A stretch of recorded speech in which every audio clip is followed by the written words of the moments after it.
The middle plot, I would say that this is just right. The decision boundary that is drawn, that is very nicely differentiating between the positive and negative examples. And here we have used, let's say, a classifier, which is a deep neural network, but it is not very complex. It doesn't have too many hidden units or too many layers.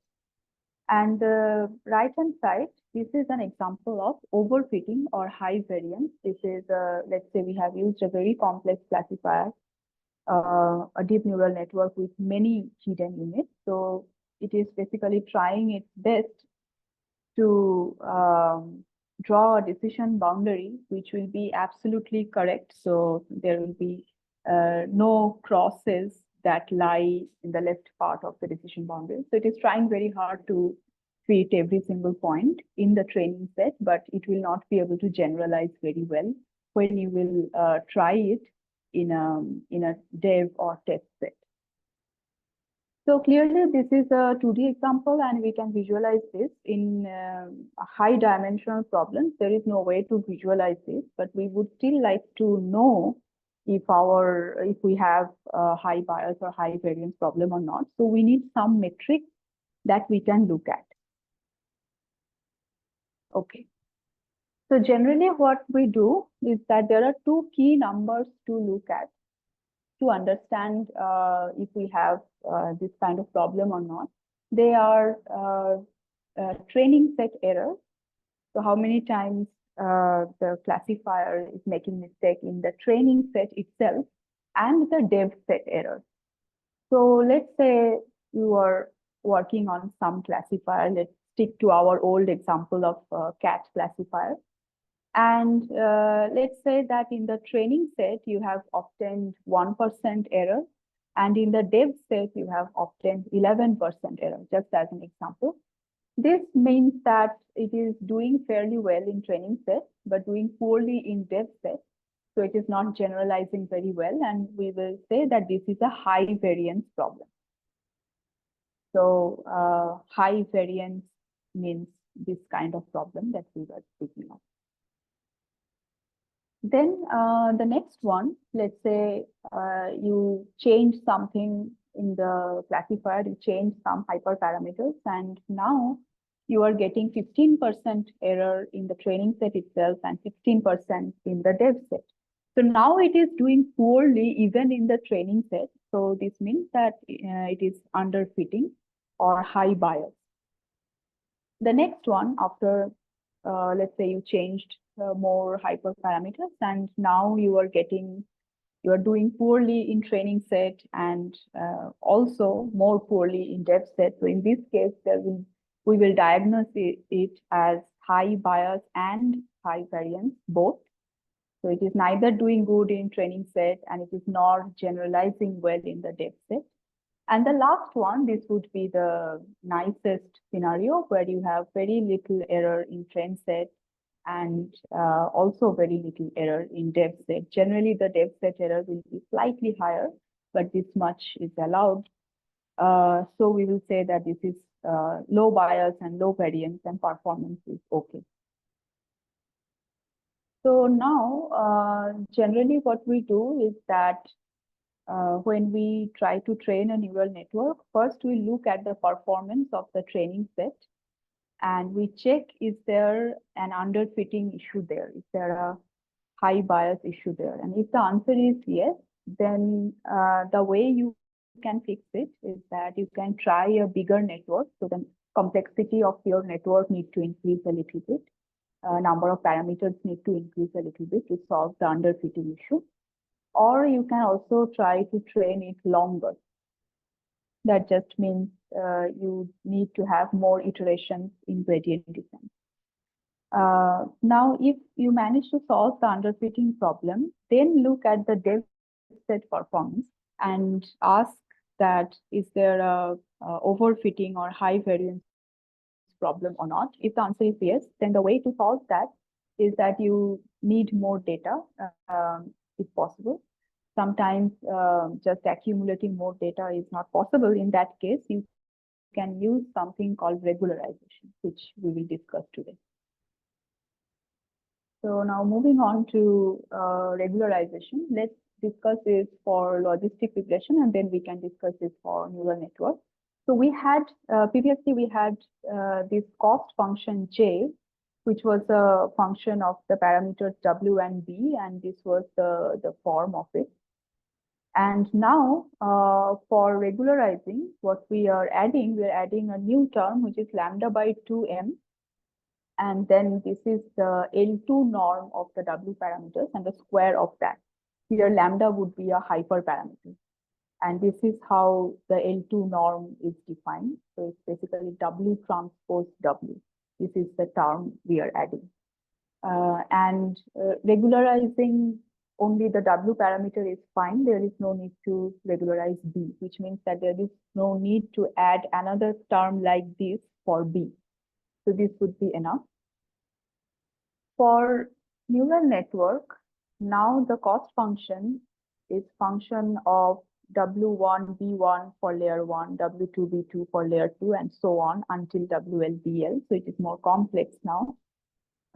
So what we do is that we add a similar term like this, but now there need to be a summation over the number of layers. So layer starting from 1 to L.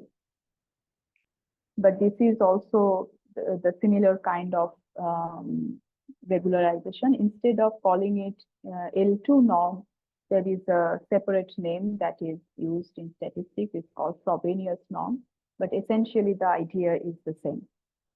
So this type of regularization is called L2 regularization, but is also known as weight decay, because what it does is that it pushes the weight towards lower values. And higher the value of this hyperparameter lambda, lower will be the value of the weight. And in some cases, the value of the weight can be pushed very close to 0. Now, if the weight for a node is pushed very close to 0, then that means that that particular node is basically gone. So essentially what you are doing by adding this term is that you are essentially reducing the complexity of your network, and that is how you are trying to address the overfitting issue. So if I look at this this network, so after some of the nodes are gone, what we are left with is essentially a simpler and smaller neural network, and that is how this can address the overfitting issue. Excuse me, ma'am. Yes. So in case where our W is 0, we are trying to, try to reduce the overfitting, or in that case, when our, when these nodes are, we are excluding these nodes. So, aren't we are losing the information? What we must include? Yes. Obviously, after. Yeah, go on. After omitting the nodes, the network becomes simple, but at the same time, we are losing our information as well, correct? Right. So what happens is that, so this is the next slide. So in reality, what happens is that the W values are pushed very close to 0, but numerically they are never exactly equal to 0. So all the hidden units are actually used, but they have a smaller effect. None of them are completely zeroed out.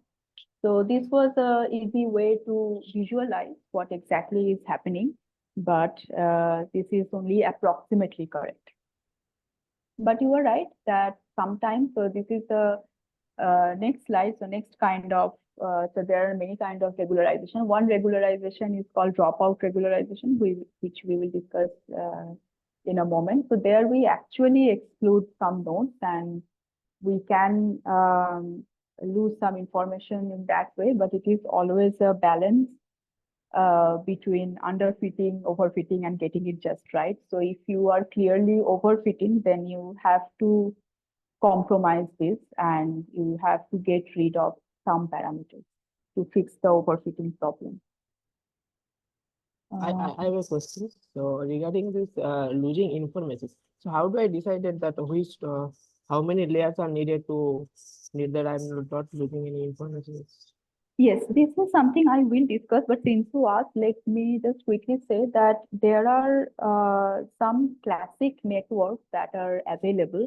So classic networks basically means that the computer scientists basically who have done many years of research, they have come up with some well-known networks, and that can be your starting point. And if you test your problem using those classic networks, and if you see that it is not working very well, then you can change something in those classic networks and see what works.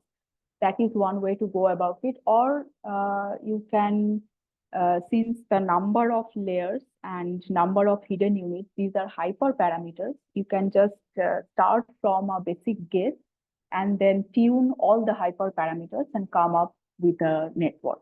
That is another way to go about it. Hello. Yes. Hello. So, how this regularization is different from like tuning the network hyperparameters? Like, let's say I have more complex network, I can always tune it to simpler one, and then I can train, and then the overfitting issue can be gone, right? So, Exactly. If you do that, if you tune your hyperparameters in a way that you are not facing a high variance problem, so if the answer of this question is no, then there is no need to use regularization. So using regularization is an optional step if you have a high variance problem. And if you have high variance problem, you can, as you correctly pointed out, you can focus on tuning the hyperparameters, and you might decide not to use regularization at all. So these are all handles that are given to you, and you can decide and choose to use them or to not use them. So, what I have understood that from here, the, here we can see that the underfitting issue. At first, we address the underfitting issue, right? Yes. So, for in that respect, we are fixing the network, and then when we are like, let's say, going into the overfitting issue, we don't want to change the network, but only to regularize it, so that again the underfitting issue doesn't come, right? Is it the thing? Yes, some people do not want to use regularization, as someone correctly pointed out that this has some problem that I will discuss later on. Especially for dropout regularization, it becomes very difficult to visualize that your cost function, which you can monitor at different iterations, that it is really decreasing, the value of the cost function is really decreasing. Those kind of things becomes a little bit difficult to visualize. So regularization essentially makes your cost function a little bit more complex. So there are a group of ML people, some people in this ML group who would like to avoid this thing. So for them, there are other ways. I mean, there are many handles. As I said yesterday, it is a very iterative and empirical process, and there are many handles to come up with a network. So you can use any of them. Is that clear now? Yes, sir. Okay, I'm seeing that someone is writing something in the chat. Okay, it's about the recording. Fine. If you have a question, it's better to just speak up. All right. I think in this case, if you use more data, then we do not need any regularization, right? Or if there is a, I mean, if there is a high variance problem, right? So if you say that use more data if possible, then we don't need any regularization. Or we Yes. need both. So if you use more data, then generally the overfitting issue will go away. But there are many problems where using more data is not possible. You don't have access to more data.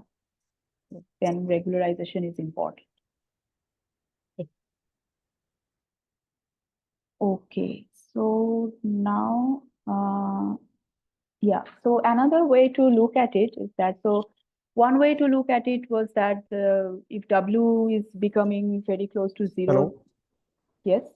Yeah, do you hear me?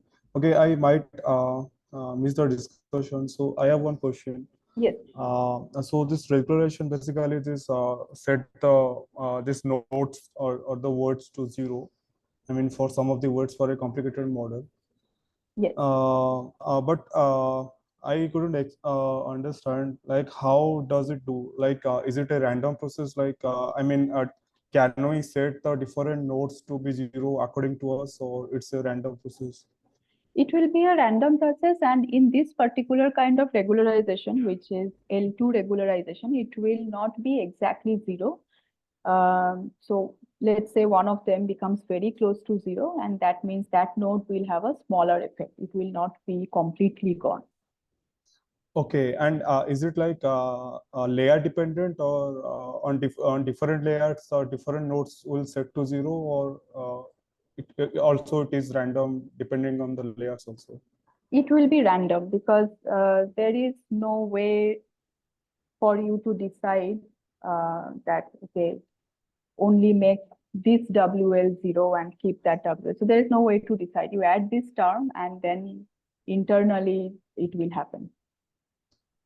Okay, so another question, like how does it depend on this hyperparameter lambda? Like the higher values, or I mean, how do we set multiple nodes to be 0? Like I mean, how it is dependent on the lambda values? Yes. So lambda is a hyperparameter, which again one has to tune in the dev set and see which one is working the best.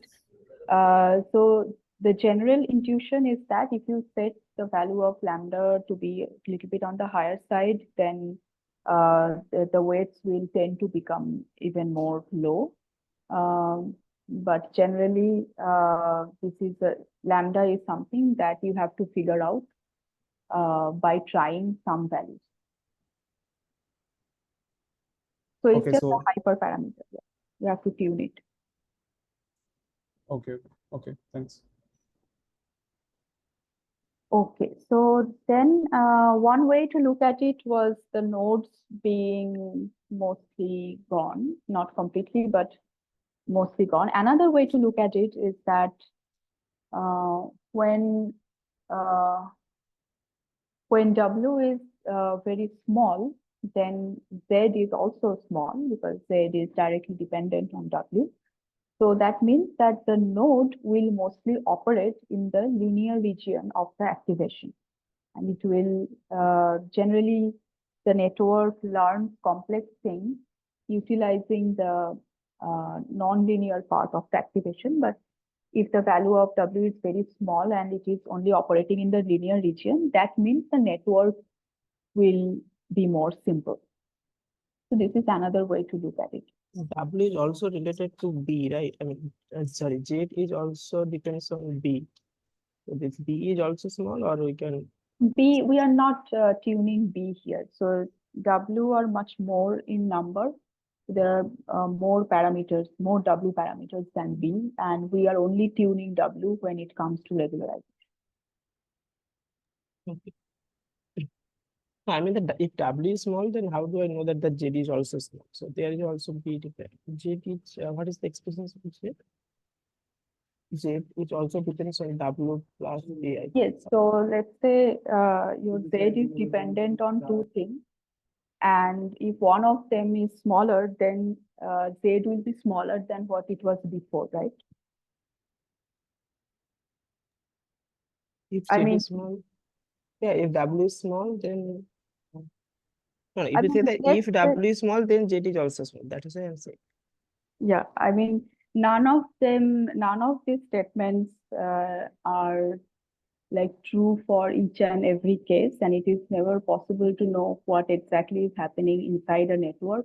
All these sentences are trying to give you an intuition of what might be happening. Right. Okay.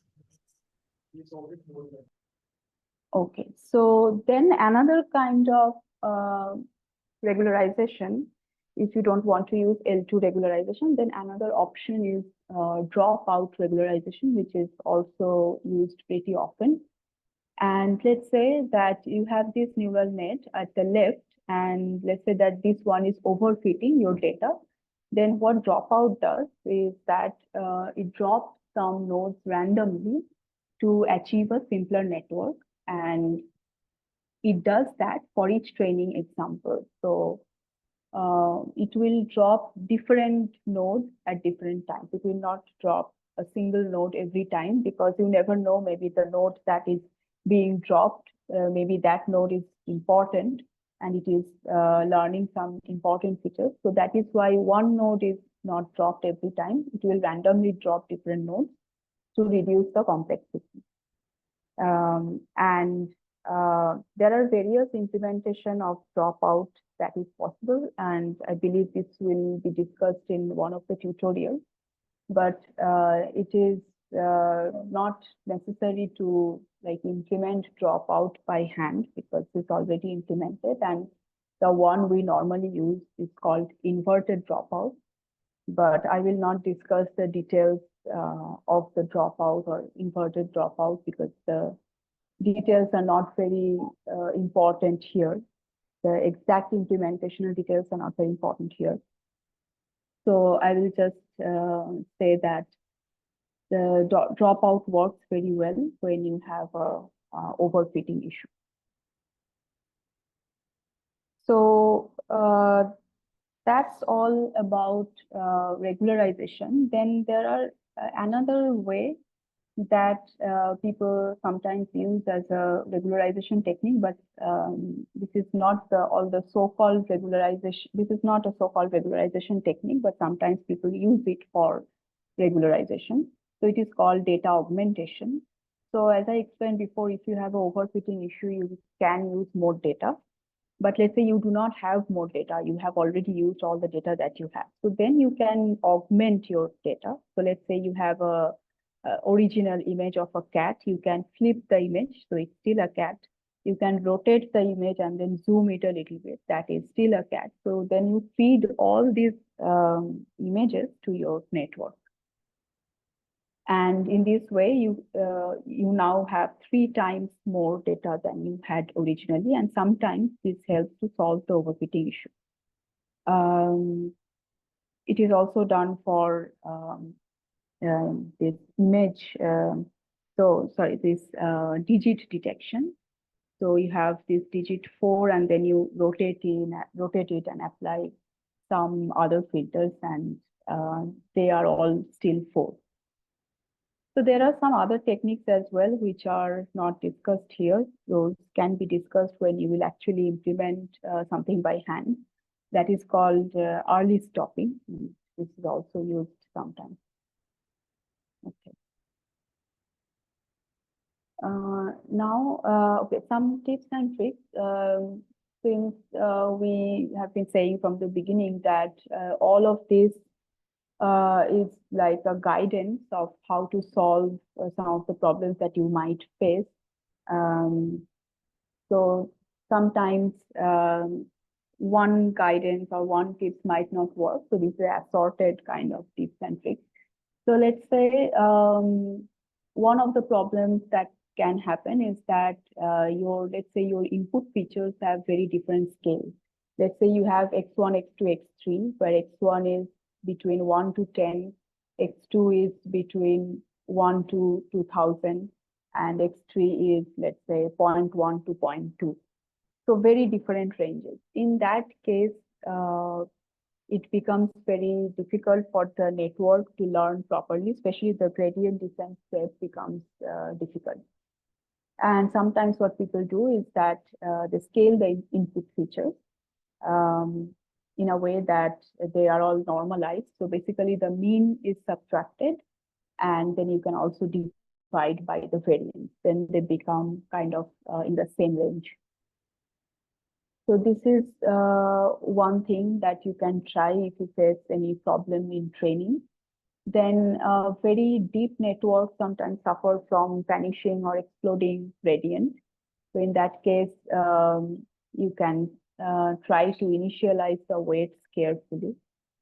And another thing is that the back propagation, the implementation of back propagation is something that you don't have to do by hand, but if you ever try it, it is slightly more complex implementation than the forward prop. So sometimes you would like to check if the implementation is correct or not. Let's say you are suspecting that the backprop implementation has some problem, then there is a way to check it. It's called gradient checking. So I'll also not go in the details of that because in most cases you will not need it. In case of very deep networks, so this is suffer from vanishing gradient. That means there is a local extreme or No, vanishing gradient means that you are hitting a region where your slope is very close to zero. It doesn't have to be a local minimum because if you are visualizing it in 2D or 3D, then it might seem like it has to be always a local minimum. But in multi-dimensional space, it can be a saddle point. It's called a saddle point, which is neither a minima nor a maxima, but it's still it's possible that the slope is very close to zero. yeah, so that means local extreme, either minima or minima, but there is some So moving on. So let's say you have a very big training data set, which is in general very good. Let's say you have 5 million, just as an example, 5 million training examples. So in that case, what happens is that it is difficult to process all the 5 million examples together. So what we do in this case is called mini batch gradient descent. So mini batch gradient descent just means that you have a very large training set and you are splitting it up into several mini training sets. So let's say each of your batch is 1,000 training examples. So in this example, you will have 5,000 mini batches. So in total, you have 5 million. So moving on. There can be two extremes here. So what to choose as the mini batch size? There can be two extremes. One is that the mini batch size is just M, which means you are not using mini batch at all, which is called the normal gradient descent or batch gradient descent. And let's say that the mini batch size is chosen to be 1, which is extremely small, which has a name. It's called stochastic gradient descent. And this will be actually very noisy. So for batch gradient descent, although it will take long time to process every iteration, but it will take very steady steps towards the minimum point, and it will it's almost always guaranteed to converge. While for stochastic gradient descent, it will be extremely noisy, and some of the steps can be in the wrong direction. And even if it actually eventually moves towards the correct direction of the minimum, it might never find the exact minimum point, and it can just move around the minimum value. In practice, we generally do not use any of these extremes. We use something in between. Generally, the mini batch sizes that you will be using in the example tutorials are 64 or 128 or something like that. 1024 is another option. So the way the computer memory is laid out and accessed, it is better to use something as which is 2 to the power of something. So 2 to the power x, where x is something. So this is generally what is used. You can also try a value like 500 or 1000. This also works, but generally people discourage to use that. Okay. Now we will discuss something called exponentially weighted average, and we will soon see why this is needed. So now we are going to discuss a better version of gradient descent. So far, we have been saying that we should use gradient descent while doing the backpropagation step. But there are certain modifications that you can do in your gradient descent step, which makes the gradient descent work faster. So in order to get to that point, we need to discuss exponentially weighted average. So let's say you have a data set of temperature of a city for the whole year, which is 65 days. And that is what is plotted here in the top left. So temperature theta in the y-axis and days in the x-axis. And you get a curve which looks very noisy. And the question we are asking here is that, is there any way to make it smooth? So in order to make it smooth, we can define something which is called exponentially weighted average. So the idea is that instead of plotting theta, we will actually plot V. And how is V defined? V for day T. So T is a particular day. So V for Tth day is defined as beta times V of T minus 1th day plus 1 minus beta times theta T, where theta T is the actual temperature of Tth day.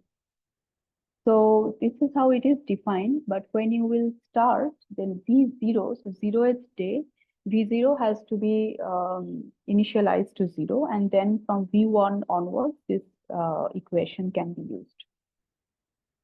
So beta is again a hyperparameter, and generally the general recommendation is to use beta equal to 0.90, which works very well in most of the problems. If it doesn't work well for your particular problem, then this can be tuned. But this is the starting point that one should use. Approximately speaking, what VT is doing is it is kind of an average of the last 1 by 1 minus beta days of temperature. So if beta is 0.9, then it is last 10 days average. If beta is 0.98, it is last 50 days average, which is too big. That is why if you plot VT taking beta 0.98, you get a smooth curve, which is a bit shifted towards the right. But if beta is 0.9, the curve is smooth, and it is also matching very well with the actual data. So this is called exponentially weighted average. Now using this, we will actually build a better version of gradient descent. But before that, just a word of caution. In the early few days, VT will not be a very good proxy for the temperature of that day. And this is because of the following reason. You have V0 equal to 0. So then if you compute V1, you get compute V1 using beta 0.9. What you get is 0.1 times theta 1, because one of your term is already 0. Beta V0 is 0. So you have just the second term, so it gives you 0.1 times theta 1. And if theta 1 was, let's say, 40 degrees, then your V1 will be 4 degrees. So V1 and theta 1 are not matching.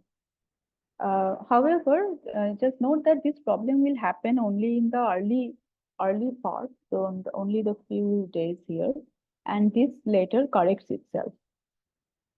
So if you do not want your V and theta to deviate so much in the early days, if you care about the early days, then there is a way to correct it. This is called bias correction.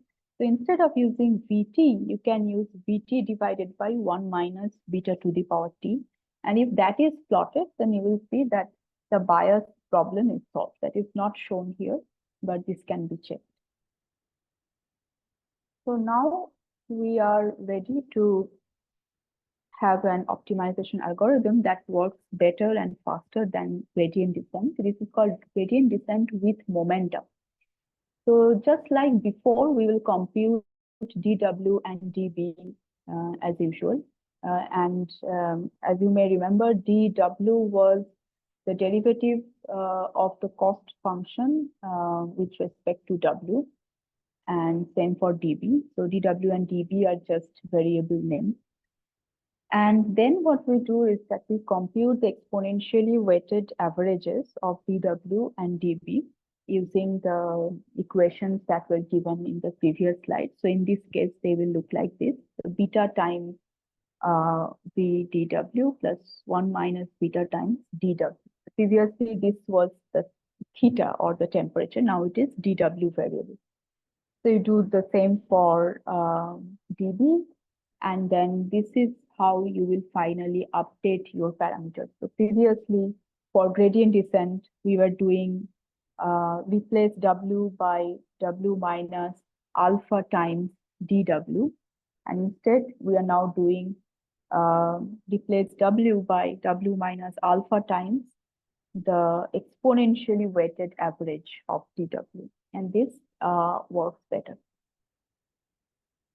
Now there is another way to speed up gradient descent. So essentially, these are very slight modifications that we are doing to gradient descent to make sure that it works more efficiently. So in the left-hand side, what you see is the gradient descent with momentum that we just discussed. And in the right-hand side, you see another variant of it. It is called RMS or RMS propagation. So here we have, instead of DW, we have DW square. And instead of DB, we have DB square here. And the update is also a little bit different. The update is W minus alpha, which is the learning rate, times DW divided by square root of this exponentially weighted average. Generally,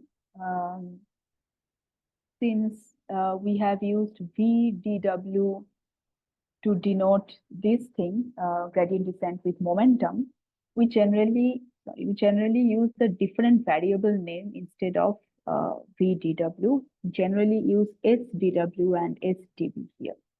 That is not needed if you are using only this left thing in your code or only the right one in your code, then any variable name is fine. But sometimes both are used together. In that case, you need to differentiate, and then you have to use this different name.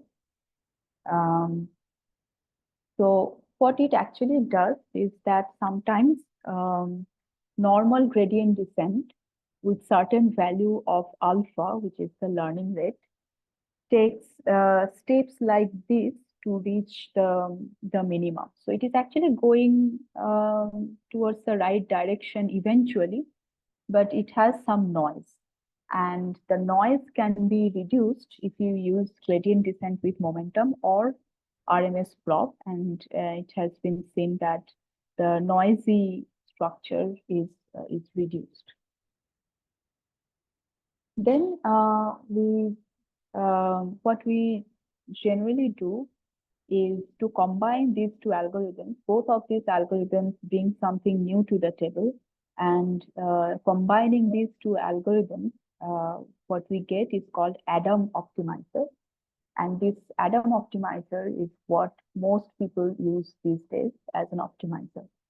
So you will do this in your tutorials.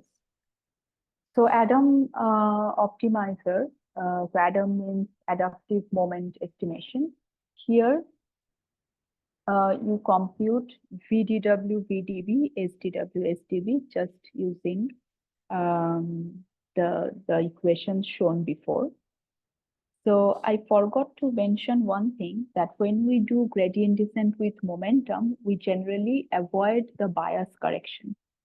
Similarly, for RMS prop, the original research paper for RMS prop, they also did not use the bias correction. Of course, you can change the original algorithm and include the bias correction, but in both cases, the original papers did not use that. But for Adam optimizer, the general idea is to use the bias correction. So after computing V and S variables, we compute the bias corrected versions of these V and S variables, and then we update W and B as follows, using the corrected values. Just note that everything else is familiar. If you remember that we are combining RMS prop and gradient descent with momentum, then the numerator and denominator is just coming from what it was here. But there is only one new term here, that is plus epsilon. This is just to ensure that we are not dividing by 0. If by chance SDW corrected becomes very close to 0, then we would like to avoid that. And that is why this epsilon is there. The epsilon generally is a very small number. Okay, so now moving on, some more tips and tricks. So sometimes people have observed that if you use a learning rate alpha and keep that learning rate value same throughout your training, that does not work very well. And sometimes slowly reducing the value of alpha with the increasing number of iterations or epochs, that is sometimes useful. And there are many different ways to slowly reduce alpha. They are not discussed here, but you will see those in the tutorials later. And then about the dev and test set choice, this is for physics related problems. This is not a big issue, but it is still good to explicitly mention that the dev and test set should come from the same distribution, and we should choose our dev and test set to reflect the data that we will expect to get in future. So you have a training set, dev set, and test set. In general, they should all come from the same distribution. That is the best case scenario. So one easy example would be, let's say you have a cat classifier, and let's say you have trained your cat classifier with only black cats, and then you want to generalize it with any colored cats. That will not work very well. That is what I mean here. Okay, so now moving on. Now a new topic, batch normalization. So we have discussed about normalizing the input variables x. So we mentioned that if x1 is between range 1 to 1000, x2 is 1 to 2, x3 is 0.1 to 0.2. So if ranges of features are very different, that is a problem, and we should normalize it. So basically subtract the mean and divide by variance. This is what we generally do. This helps with training the parameters of layer 1. So W1 and B1, which directly depends on X, that gets trained easily if you do that. But it is also useful to normalize the other activations. So you can say that x1, x2, x3 is basically A0, but we also have A1s here and A2s here and A3s here, and W2 and W3, those will be dependent on this. So it is also useful to normalize the activations of the other layers, not only the activations of the first layer. So this is called batch normalization. And in practice, instead of normalizing the A's, people generally normalize the Z values. So if you have Z in any layer, then after batch normalization, you can call it Z tilde. So this is what generally people do. So you have Z, and you can find the mean of Z and the variance of Z by using the usual equation. And then the normalization is just like you do for X, it's the same. Subtract the mean and divide by variance. When we divide by something, we always use some protection in the form of epsilon, so that is used here. And then if you do until this point, sometimes that is good enough, but there is some flexibility given here that you can, you have a gamma parameter, which is multiplied with Z norm plus beta. So if you do not want your mean to be always 0 and variance to be always 1, which will be the case if you use that, then you can actually use this and you can decide what mean and variance you want. These are learnable parameters. These are not hyperparameters. So if you do gradient descent using this form of Z, then gamma and beta can be learned. So again, in deep learning frameworks like TensorFlow, you do not have to implement this thing from scratch. This is already done. You just have to call it by writing the proper code. Okay, now moving on to the next thing. So far, we have been discussing binary classification, but not all your problems that you will be facing will be binary classification. Some will involve classifying something into multiple classes. For example, let's say given a picture, you might want to write a classifier which can identify cat or dog or bird and another category which is other. So here we have 4 classes instead of just 1. So in that case, the output layer will look very different. So in the output layer now you have 4 units instead of 1. So previously we just had 1 unit and it was giving you some probability value. Let's say it gives a value of 0.9, which means that there is a 0.9 probability of the picture to be cat. But now it has to output 4 numbers. So to assign probabilities to the four of these classes. So generally, this is how we do it.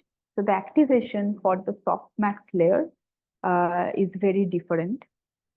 So if we have Z for this last layer, so there will be 4 values since this is the last node having 4 units here. And then we define a temporary variable t, which is e to the power of each value here. So we take exponential of this element-wise. And then the activation looks like this. Since we need a probability-like interpretation at the end, what we do is that we take the first value from here, which is e to the power 5, then divide it by the sum of all the values that are here. And that gives us 4 values at the end, whose sum is 1. So this can be interpreted as probability. And the highest probability here is 0.84, which means that the image that was provided is likely that it belongs to class 0, and class 0 was others. So the picture was not a cat, not a dog, not a bird, but something else. That is what it means. Okay, so I will go very fast in this slide because this will be discussed in the tutorial. So in most cases, we will be using TensorFlow framework, and all the things that are discussed here, they're all implemented. For example, the gradient descent optimizer, this is implemented and can be called like this. Learning rate can be specified like this. Cost function minimization, for that you just have to call minimize and give it the cost. But these things are best done hands-on. So in the tutorials will be the best place to discuss these things. So we will move to the next topic. So this slide is about single number evaluation metrics. So when you are writing a classifier and you are tuning your hyperparameters and you are coming up with different variants of your classifier, and you would like to know which of your classifier is actually working very well, and you might have different metrics in mind. For example, 2 of the metrics that ML people care a lot are called precision and recall. Precision is among the examples that are given. So let's say you have many examples of cat. So your neural network recognized many of them as cat, and what percentage of that is actually a cat? So it is related to the error that it is making. And recall is what percentage of actual cats is correctly recognized. So it is related to how many of the cats are actually missed by the network. So this is the formal names are precision and recall. So these are the 2 things, for obvious reason people care a lot. And let's say you are writing your cat classifier, And you have got a classifier where precision is 95%, recall is 90%. So very high numbers, which is very good. But you still have, you have changed some hyperparameters and you've got a classifier B where precision is a bit higher, but recall is lower. So now since we have two metrics, it becomes very difficult to understand which is actually overall better. The second one has a better precision, the first one has a better recall. So that is why single number evaluation metric is very important. And in such cases, what people normally do is, it actually comes from statistics. There is something called F1 score. This is a harmonic mean of precision and recall. So we combine precision and recall in a single metric, which is called F1. And how the harmonic mean is defined, that equation is given here. N here is just 2, because we have two different variables that we are planning to merge or combine. And if you actually compute the F1 score for classifier A and B, you will clearly see which one is better. The first one is better. So this is all very good. However, it might not be possible always to find a single number evaluation metric. Let's say if you care about n matrices, instead of just 2 here, let's say you have n things in mind, you can pick one as your optimizing metric and other n-1 as satisfying metric. The idea is the following. Let's say you have you care about overall accuracy of your network, and you also care about the running time. So in this case, you might say that I will maximize the accuracy. I will pick the classifier whose accuracy is the highest, subject to running time less than some value. So this running time less than some value, this means that this is a satisfying metric, while your accuracy is the optimizing metric. So in this case, you will your classifier C will be omitted because of the satisfying criteria, although this is giving you the best accuracy. So you will omit C, and between A and B, you will actually choose the one which has highest accuracy, so 92%. So B is the one that will win here. Okay, then moving on to the next one. So transfer learning or pre-learning.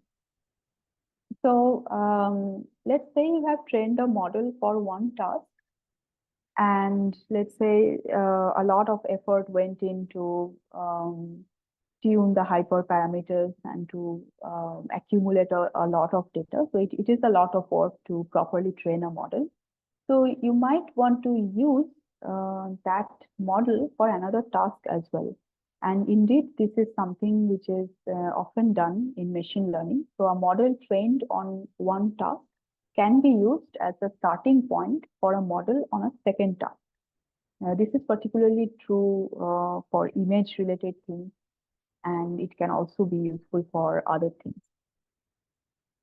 So when can we use this? So this is useful when the second task is somewhat similar to the first task, or when there is limited data available for the second task. And by using the learned features from the first task as a starting point, the model actually can learn more quickly and effectively on the second task, because the second model is not starting from zero. It is already coming with some pre-training, so it can learn more quickly. So there are a few scenarios where it has been used the most. So the image recognition and speech recognition, these are the two areas where it has been used the most. And in high energy physics, we use images quite a lot for our problems. So clearly, transfer learning is something we can use in particle physics. And this is also called pre-training. There is also something called multitask learning. This is not used in HEP, and that is why We are not discussing it here. However, this is a very cool thing and used in more complex problems like self-driving cars and so on. But it's not probably not so useful for us right now. Okay, so now finally, we have discussed most of the things that we need for deep learning, and we are more or less ready to dive into CNN. So before doing that, I would like to give one or two examples of where deep neural network has already been used in high energy physics. Of course, everyone's problem is different, and this example might not be useful for everyone. I believe the audience is a mixed audience of experimentalists and theorists. Also in the experimental side, maybe some of you work on neutrinos, some of you work on LHC. So this one example might not be the most important for everyone, but take it just as an example. So this is the paper. The link of the paper is given here, and I would suggest you read the full paper if you are interested, because I will not be able to describe everything that is done in this paper. The paper is written in a very easy language, in a way that is understandable for everybody, and that was one of the reasons to choose this paper among many. So it is quite an old paper from 2014. It's about searching for exotic particles in high energy physics with deep learning. So it's a signal versus background separation problem, the classic problem that we deal with. So here the signal is a new physics model, which has this WWBB bar final state, and the background. So you can notice that one of these background is TT bar background. This also has the exactly same final state, which makes it very difficult to search for this signal, because the signal has a lower cross section and TT bar has quite a large cross section, and your background, so there will be a lot of background, and your signal will be hidden under your background unless you can come up with a set of very intelligent cuts. So previously, before ML era, this kind of problems were done using cuts. So you would do a cut-based analysis that would work fine. But now deep learning can do much better. So in this particular paper, the authors have focused on semi-leptonic decay mode for W boson. So one W, they have two Ws in final state. One W decays to lepton and neutrino, and another W decays to two jets. So you have a lot of objects in your final state. You have two jets that are B tagged, these two. Then you have two jets that are normal jets coming from W, and then you have some missing transverse energy because of the neutrino, and then you have a lepton, let's say an electron or a muon.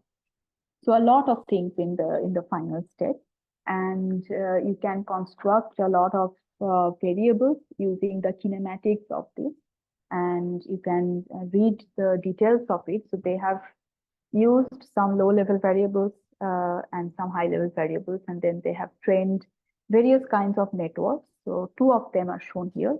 So in one case, they used a shallow neural network with less number of layers and less number of hidden units, and a deep neural network, which has more layers and more hidden units. And in this particular case, they show that the deep neural network is working much better than shallow neural network. So again, it will be a very good idea to actually read this paper from beginning to end. It's a small paper, it's not too many pages, and written in a way that you can understand. Then this is actually the last slide before I will move on to convolutional neural network. So this is called end-to-end deep learning. So generally what we do, or what we used to do at least until a few years ago in high energy physics, is that we have some low level features. We generally used to manually engineer some high level features, and then we feed that to a deep neural network. This was the very usual thing to do. Now that we have accumulated a lot of data, and I'm saying this in the context of Large Hadron Collider, that may or may not be true in your field, the field that you work on. But at least in LHC, we have a lot more data than we had 10 years ago. So now we can afford to do something called end-to-end deep learning, which is you just take the low-level features, and then you just directly feed that to a deep neural network and completely skip the middle step of manually engineering the high-level features. I will give one example from CMS. It's the compact neon solenoid experiment, one of the general purpose experiment in LHC. Here, in this experiment, one of the problems that we sometimes face is that if we have two photons which are very close by, let's say two photons coming from a very boosted object, then in CMS detector, it may appear as a merged object. Two photons are so close by, they can appear as a merged object, can appear as one photon or one object. So how to distinguish merged photon versus single photon? This is the problem that we have. So option one, this is the traditional route which we used to take when we did not have enough data. The traditional route was take the reconstructed heat of the subdetectors. And when we are speaking about photons, the most important subdetector is the electromagnetic calorimeter, or the ECAL. So reconstructed heats are also often called REC heats. So you take the ECAL REC heats, and then you pass those to our reconstruction algorithm that we have. And what a reconstruction algorithm does is that it reconstructs a photon, or it reconstructs the high-level objects, which are objects like photons, electrons, and these things. And then once you got your high-level objects, then you engineer features from these objects which can capture this information of merged versus single photon. So for example, for photon, you can create some features like shower shape. How much spread was the electromagnetic shower was for that particular photon? These kind of features you can create and feed those hand-engineered high-level features to a network. This was the traditional route. And now what we have recently done in CMS, and there is a published paper which is linked here. This you can read. This might not be as easy to read, but you can still give it a try. So option 2 is just take the ECAL REC hits and feed it directly to the network. You do not need to do any reconstruction of photon, do not need to do any shower shape, anything of that photon, and you just rely on the ECAL REC hits. So sometimes it is said that end-to-end deep learning method is where you let the data speak without human intervention and let ML figure out the features without even using any human insight. And this actually works pretty well. Okay, so that was all about. Ma'am, Yes. in end-to-end, then I mean, you won't be able to define something like a loss function and use gradient descent. I mean, because you don't have. No, you still have the input features, but the input features are now different. Input features are now the reconstructed hits of a particular subdetector. You still have your X. I mean, do you? Do you have the truth information that this is my merged photon and this is my single photon? You have that in the Monte Carlo. Okay. Yeah. Okay. So before using it in the LHC data, you have to generate the Monte Carlo where you have very close by, almost merged photons. And then you have the generator level or truth level information. You train your end-to-end network using that Monte Carlo, and then you use that in the data. Okay, and what did we do in the first option? In the first option, you actually run the reconstruction algorithm, and the reconstruction algorithm actually makes this mistake of they sometimes think that these merged objects are actually a single photon. So that is where things go wrong in the option 1. Okay, ma'am. Okay, so then if you have, since we are changing topic from now on, and I don't have much time, I have 15-20 minutes. So I will probably also continue tomorrow with the convolutional neural network. But if you have any other question from whatever we have discussed so far, you can ask now, or you can also ask later, no problem. Okay, so then let's discuss a little bit with about CNN, and we won't be able to go too far today, but yeah, we'll continue tomorrow. So what is CNN and why do we actually need CNN? So as we saw during the talk of yesterday and today's talk so far, that we can deal with images using a usual deep neural network as well. We have talked about cat classifier and things like that, using DNN, where the input features are just the pixel intensity values. So that might work, that has actually worked. However, the problem occurs when you have high resolution images, which means large images where you have many pixels. So then the number of features just blows up. You have a very high number of input features X, and as a result, your number of weights are also too big. And this is, at some point, this becomes so big that computationally, it is difficult to train that DNN model. So we have to somehow reduce this very large number of X, and we have to somehow reduce this very large number of weights. So a way out that people have found is convolutional neural network, or CNN. Let's try to understand what we actually mean by a convolution. So let's take an example of a 2D image, and in ML terminology, 2D image means grayscale image. So we have a grayscale image, and we have image. Basically, for a computer, an image is just a bunch of numbers. These are the pixel intensity values.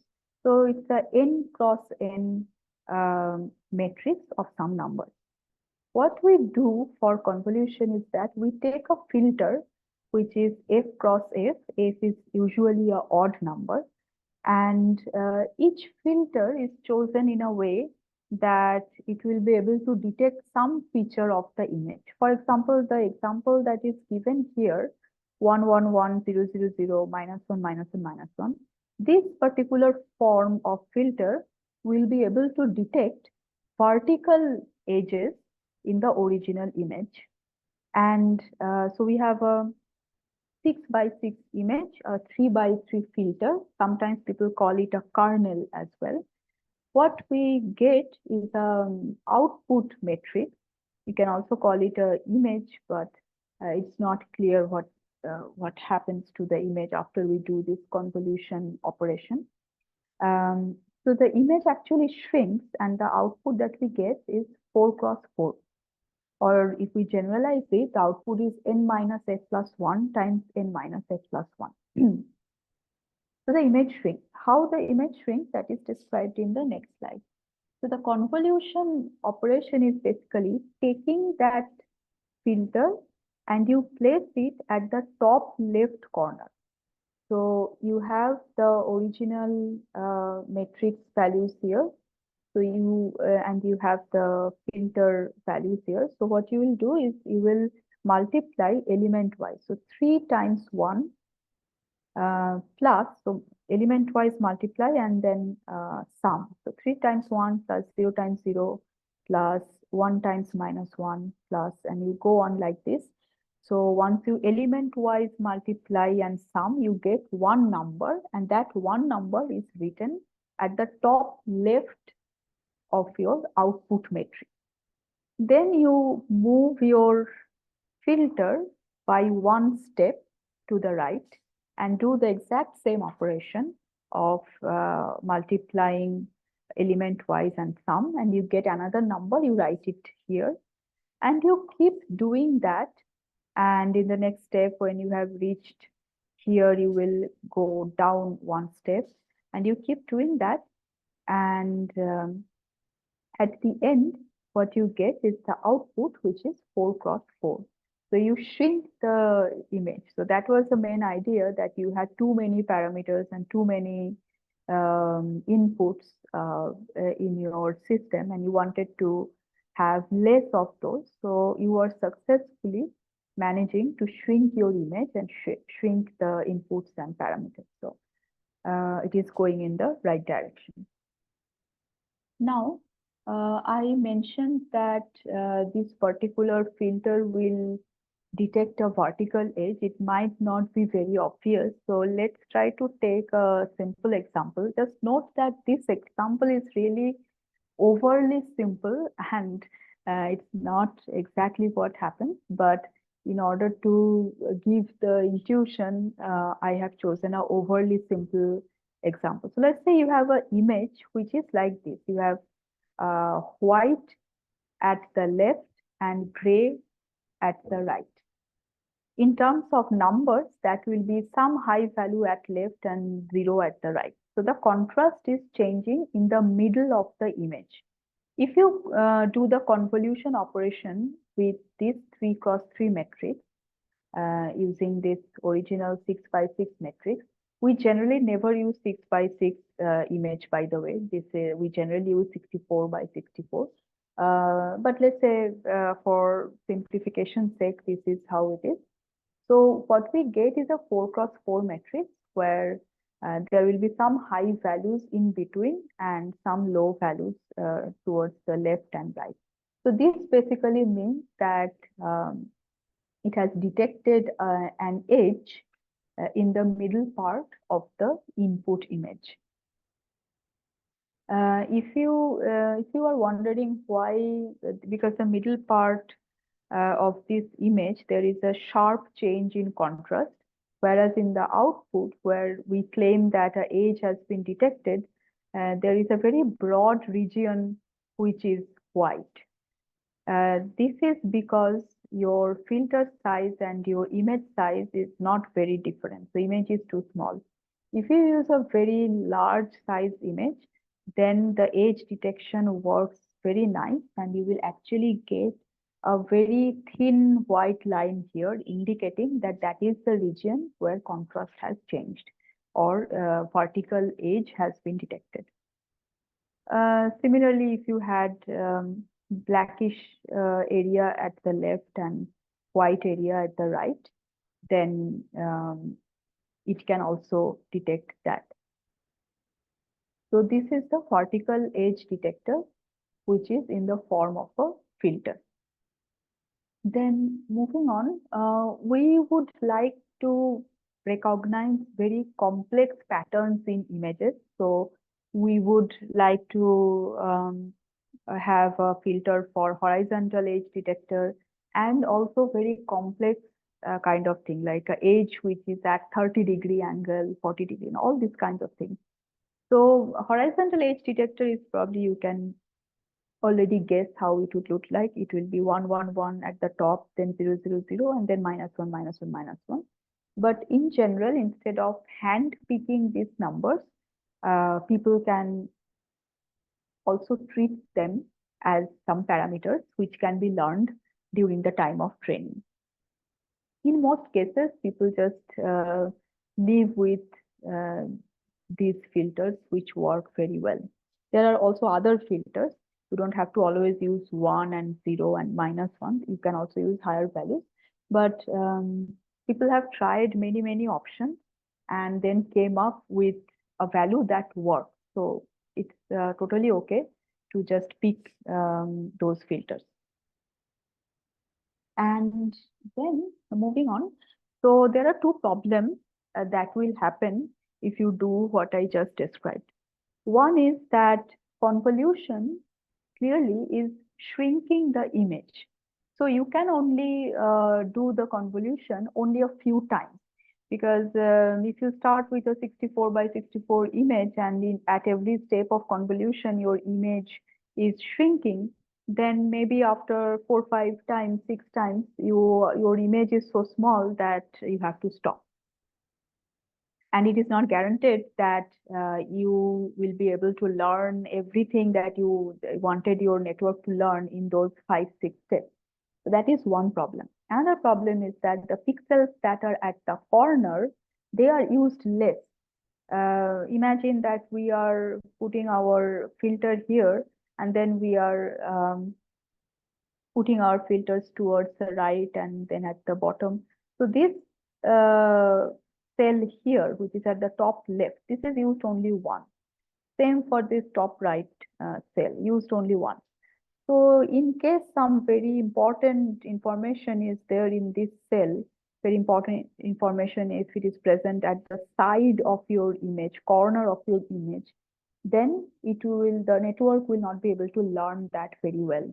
It will learn the central part much better because the convolution is going through the central part many times.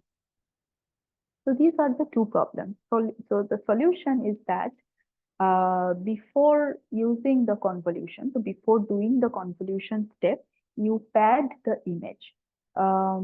Generally, what we do is that, so let's say P is the padding amount, and if P is equal to 1, then after padding, 6 by 6 image becomes 8 by 8 image, because you have inserted another row here and another column here, row here, and a column here.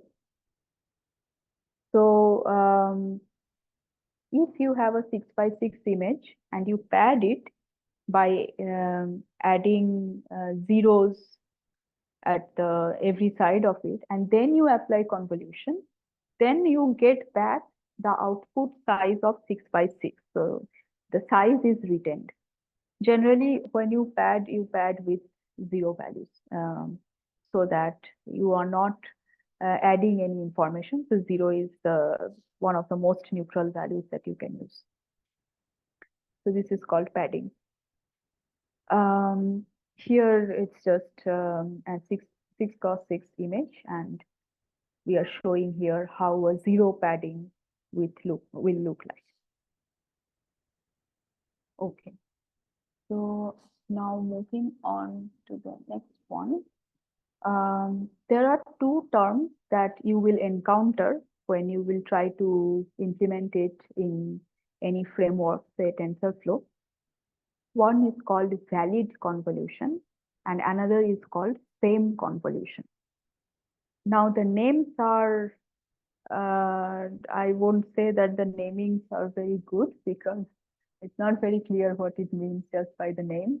Valid convolution means no padding, and same convolution means that the output size will be the exactly same as the input size. So you should do padding accordingly. So this would be an example of same convolution. If you pad this one layer of 0 padding, and then if you use a filter of 3 cross 3, then you get back your 6 by 6 image. Okay. Now moving on to something called stride. So it's also called strided convolution. So what we discussed so far, that we will have a filter and we will move the filter one step at a time towards the right and then towards the bottom. So this is called stride equal to 1. If you decide to move your filter by 2 units at every step, then that means that stride is equal to 2. So what will be the stride of your filter is also something that you can decide. Okay. Now, moving on, clearly, depending on the input size of the image, depending on the padding, the filter size and the stride size, the output of the dimension of the output metric will depend on all those things. So if n cross n is the input image, f cross f was the filter, p was the padding, and s is the stride, then this will be the final output image after performing one step of convolution. And as you can see, it depends on all 4 of these parameters, n, p, f, and s. This is something you can just take one simple example and convince yourself that this is really correct. Okay, then moving on, so far we have been discussing 2D image. 2D image is just grayscale image, but most of our modern day problems which has something to do with image or CNN, they are all RGB image. So they are also called 3D image. So for 3D image, your 6x6 input is not anymore just 6x6. It will be 6x6 cross 3, where this 3, this is called the number of channels. Some people also call it depth, but it is better to not use the word depth because people then confuse it with the depth of a deep neural network. So generally, it's better to use channels, number of channels. So if you have 3 channels RGB, and then in that case, your filter will also need to have 3 channels. So these 2 numbers should be equal. Generally, this filter, which looks like this, is often drawn like a cubic box. So 3x3x3 box. And again, by doing the same convolutional operation, so you do a element-wise multiplication and then sum over, but now for all 3 layers, you again get back 1 4x4 matrix. So you have 27 numbers in your filter, 3x3x3, and you will multiply element-wise with this input image of this top left corner, and then move and then again do the same. And that is why you get only a 4x4 matrix as an output. All right. So then I think I will probably stop at this point. Yeah. Yes, right. I think I will stop at this point before moving on to explaining the details of the different filters and all. So I will continue this tomorrow. And if you have any question about this convolution part, which is completely new today, please ask. Ma'am, can you please again explain this slide? I mean, you have 3 different layers of colors and you have 3 different filters, and how are you getting just one plane of output? Yes. So now we have in the input layer, we have 3 matrices, which are 6x6, and we also have 3 filters, which are 3x3. So we have 27 numbers here, and all these 3 layers are put here. Imagine that you are putting this cubic box here at the top left. So you have 27 numbers to multiply. So one from here with one from here, plus this one times this one, plus this one times this one. So all these 27 numbers in total. So that is why this 3 doesn't appear here, because you have summed them up. Okay, so all the 3 layers number or individual numbers, I summed them up and put in the output. Exactly. Yes. Okay. Okay. So previously, it was when you had only the grayscale image. At that point, you had 1, 2, 3, 4, 5, 6, 7, 8, 9. So at every step, you were summing up 9 numbers and putting the summed value here.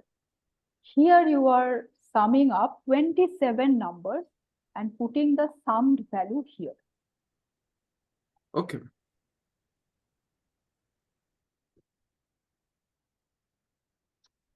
Any other questions? Hello. Yes.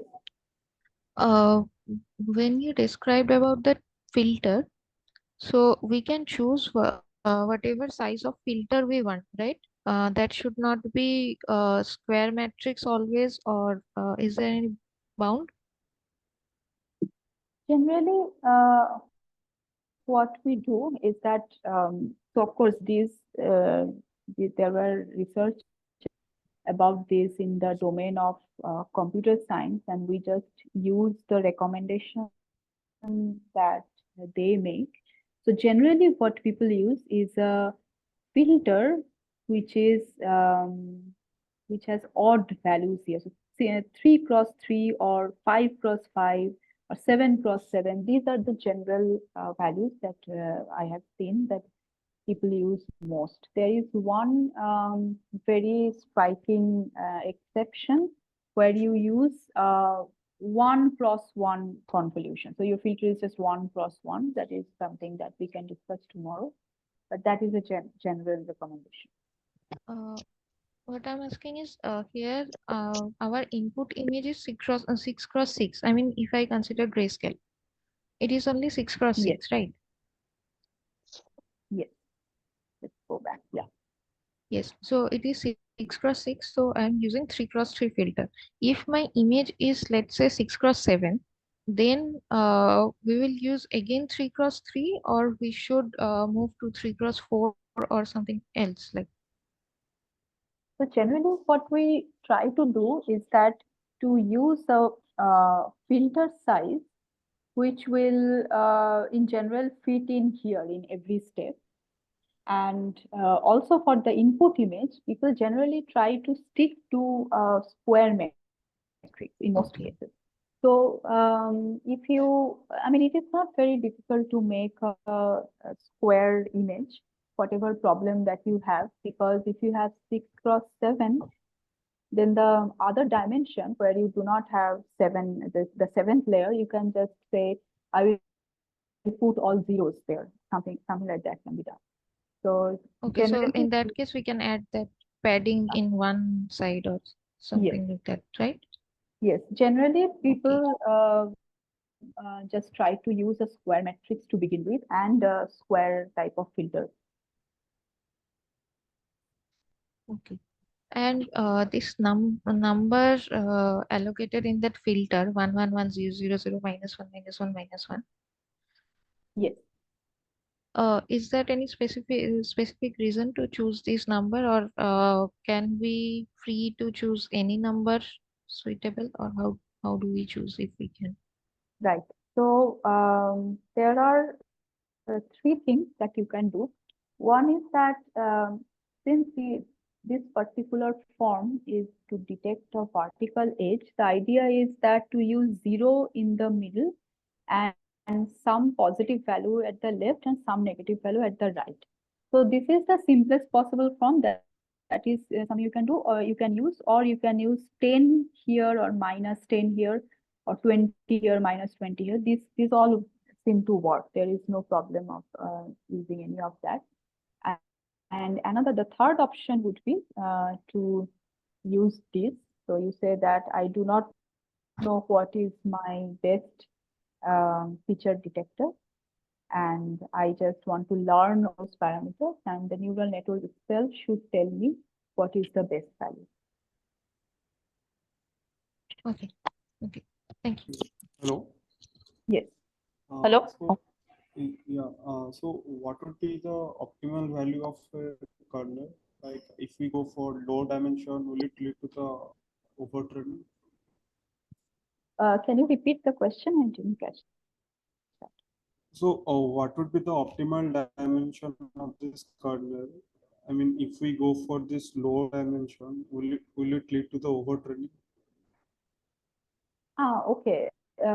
So this is not related to overtraining. So in convolutional neural network, so this No, the dimension of this kernel, will it lead to the overtraining? Like if we go for the low dimension, like 1x1, will it lead to the overtraining?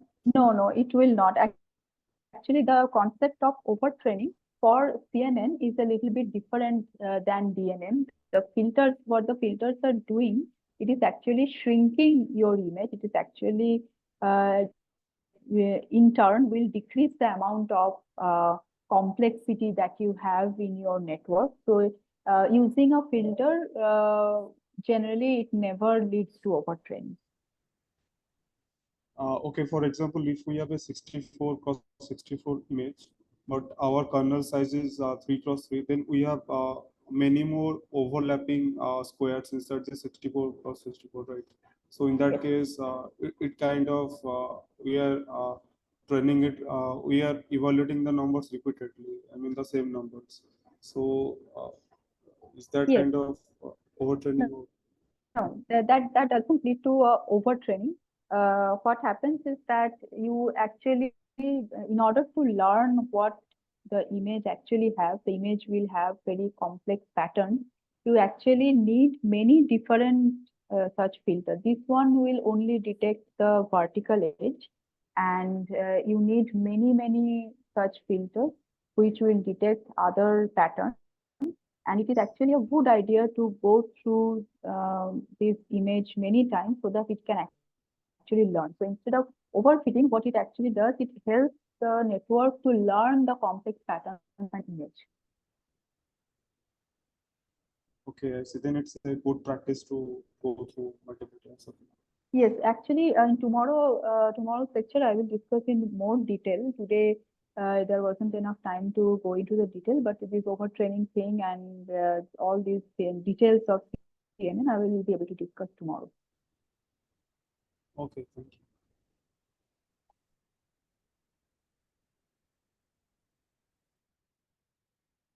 Any other questions?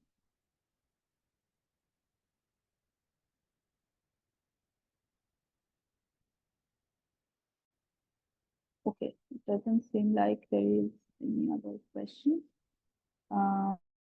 Okay, in that case, thank you. Arun, you there?